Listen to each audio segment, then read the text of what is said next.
The great theologian A.W. Tozer wrote that the purpose of man is to worship God.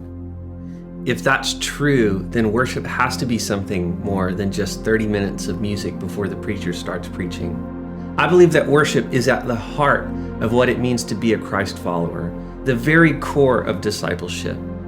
What would it look like if we made the object of every thought, word, and deed to honor God?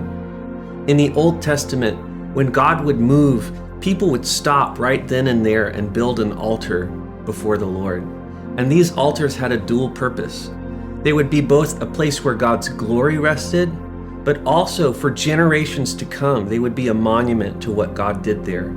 And the children's children would ask, what happened here? Why are those stones stacked up? And they can tell the testimony of how God moved again and again.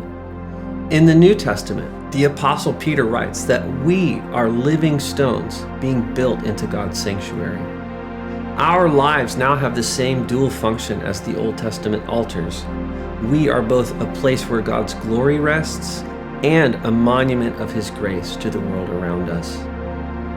The world is hungry for authentic connection to God's presence, and you and I have been commissioned to carry God's presence everywhere we go. It is our calling.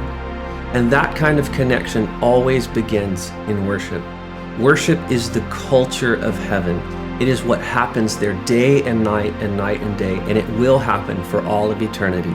And when we worship God, we become cultural ambassadors of the kingdom of heaven here on earth.